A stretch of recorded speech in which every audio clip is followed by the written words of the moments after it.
ఇది సమయం, ఓ మీరు మన్నా సమయం, ఉదయకాలపు బంగారు వాగ్దాన సమయం.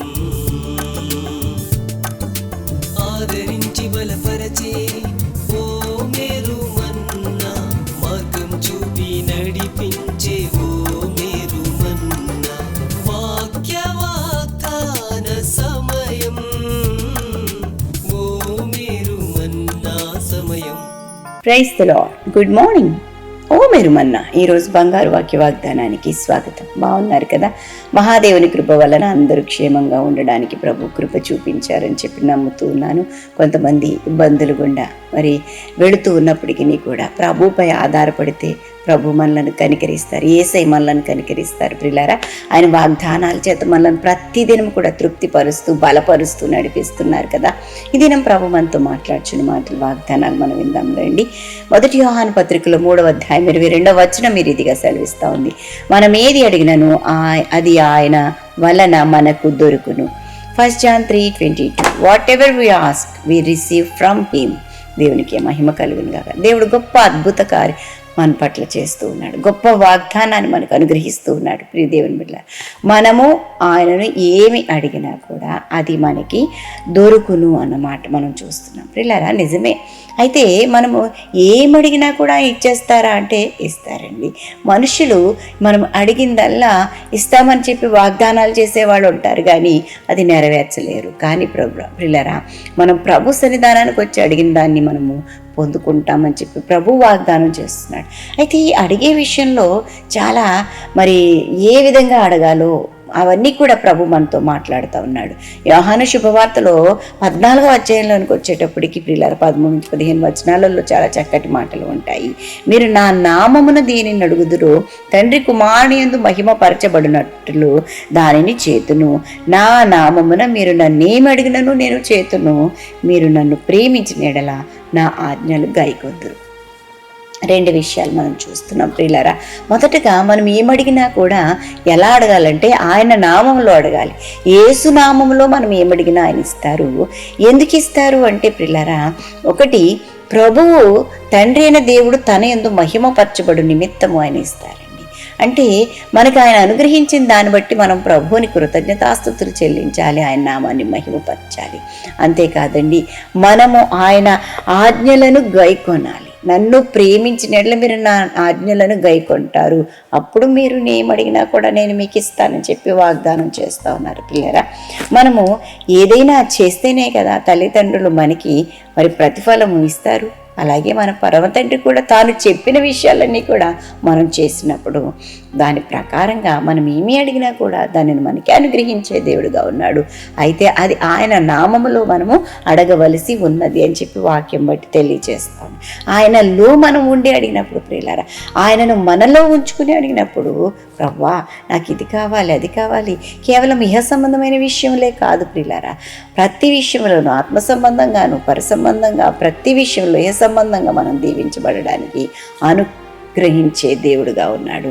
అందుకే 15వ అధ్యాయంలో కూడా చూస్తే యోహాను శుభవార్తలో 7వ వచనం అంటాడు, నా యందు మీరు మీ యందు నా మాటలు నిలిచియుండి ఎడల మీకు ఏది ఇష్టమో అడుగుడి, అది మీకు అనుగ్రహించబడును అంటూ ఉన్నాడు. మీకు ఇష్టమైన దాన్ని అడగండి. ఎప్పుడంటే మీ యందు నా మాటలు ఉండాలి, నేను మీ యందు ఉండాలి, అప్పుడు నేను మీకు అనుగ్రహిస్తాను. ఎంత చక్కటి వివరణ చూశారు కదా ప్రియ దేవుని బిడ్డలారా. అంతేకాదండి, 8వ వచనంలో అంటాడు, మీరు బహుగా ఫలించటం వలన నా తండ్రి మహిమపరచబడును అంటా ఉన్నాడు. మనం ఇహ సంబంధంగాను పర సంబంధంగాను ఫలించటం వలన ఏమిటి గొప్పతనం? నీకు గొప్పతనం కాదు, అవి ఇచ్చిన అనుగ్రహించిన దేవాతి దేవునికి మహిమ కలుగుతుంది. ప్రియ దేవుని బిడ్డ, నేను హెచ్చించిన దేవుడు మహిమపరచబడతాడు. ఎందుకో తెలుసా? వారు దేవుని బిడ్డలండి, అప్పుడు ఎలా ఉండేవారు, ఇప్పుడు ఎలా ఉన్నారో చూడండి అని చెప్పి ప్రజలు నిన్ను బట్టి నీ ప్రభువుని నీ దేవుని నీ యేసయ్యను మహిమపరుస్తారని చెప్పి తెలియజేస్తూ ఉన్నాను. ప్రియ దేవుని బిడ్డలారా, ప్రభు నామంలో అడగాలి, ఆయనలో ఉండి మనం అడగాలి. ఆయన ఆజ్ఞలను గైకొంటూ మనం అడిగినప్పుడు మనకి ఏది ఇష్టమో దానిని ప్రభు మనకి అనుగ్రహించేవాడిగా ఉన్నాడు. మనం బహుగా పాలించుట వలన ప్రభు మహిమపరచబడతాడు. కనుక ప్రియ దేవుని బిడ్డలారా, మన విన్నపాలు, మన యొక్క ఆశలు అన్నీ కూడా ఆయన సన్నిధిలో ఆయన నమ్మకం ఉంచి ప్రేమతో ఆయనను అడిగి పొందుకుందాము. అలాంటి కృపను పరిశుద్ధాత్మ దేవుడు మనందరికీ అనుగ్రహించి నడిపించును గాక. ఆమేన్. ప్రియ దేవుని బిడ్డలారా, ఇది నా బర్త్డేస్, వెడ్డింగ్ యానివర్సరీస్ జరిపించుకుంటున్న వారికి శుభాలు తెలియజేస్తున్నాను. ఈ నూతన వస్త్రంలో నూతనమైన దీవెనలు ప్రభు మీకు ప్రసాదించును గాక. మీ కొరకు ఒక వాగ్దానం జ్ఞాపకం చేస్తాను. ఇర్మియా గ్రంథం 29:11 రాబో కాలమందు నిరీక్షణ కలిగినట్లుగా నేను మిమ్మల్ని గూర్చి ఉద్దేశించిన సంగతులు నెరవేర్చుదును. ప్రియ దేవుని బిడ్డలారా, ఎంత చక్కటి వాగ్దానమో చూడండి. ప్రభు ఉద్దేశించిన వాటిని మన పట్ల నెరవేర్చే దేవుడు, ఆయన ఎరిగిన దేవుడుగా ఉన్నాడు. వాటన్నిటిని మనం అనుగ్రహించబడిన వాటిని అన్నిటినీ మనం పొందుకుందాము. ప్రభు మిమ్మల్ని దీవించును గాక. ప్రార్థన చేస్తాను, నాతో ఏకీభవించండి. ప్రభువానికి వందనాలు చెల్లిస్తున్నాను. దేవాది దేవుడవు, కరుణ గలవాడవు, ప్రభువానికి స్తోత్రం నాయన. నీ నామంలో మేము ఏం అడిగినా కూడా దాన్ని మాకు అనుగ్రహిస్తానని వాగ్దానం చేసి అది మీకు దొరుకునని చెప్పావు ప్రభు. మీకు ఇచ్చే దేవుడుగా నువ్వు మాకున్న ఇంత మంచి దేవుడవు, ఇంత ప్రేమమయుడవు ప్రభా. అయినా నీ ప్రేమను అర్థం చేసుకుంటూ నీలో ముందుకు సాగిపోయే భాగ్యం దయచేయండి ప్రభా. నాయన నిన్ను నాయన తండ్రి నీ నామంలో అడిగి పొందుకునే వారంగా, నీ ఆజ్ఞలను గైకొంటూ నాయన నీలో నీ యందు నిలిచి ఉండే వారంగా ఎల్లప్పుడూ మమ్మల్ని నాయన స్థిరపరచండి ప్రభా.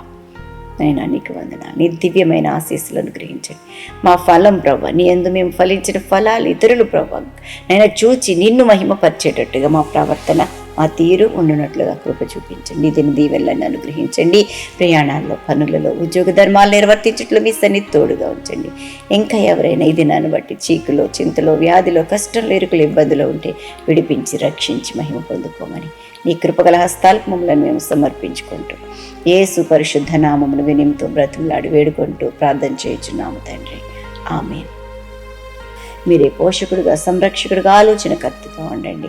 ఆయుష్ను, ఆరోగ్యమును, గౌరవ ప్రభావం చేత మా బిడ్డలను నింపి నడిపించమని యేసు నామమును అడిగి వేడుకుంటూ ప్రార్థన చేయుచున్నాము తండ్రి. ఆమేన్. మన తండ్రిని దేవుని ప్రేమ, కుమారుడైన యేసుక్రీస్తు కృప, పరిశుద్ధాత్మ దేవదేవుని నిన్న సహవాసం బిడ్డలెల్లరికూ సదా తోడై ఉండునుగాక. ఆమేన్. ఆమేన్. Have a wonderful day. God bless you all.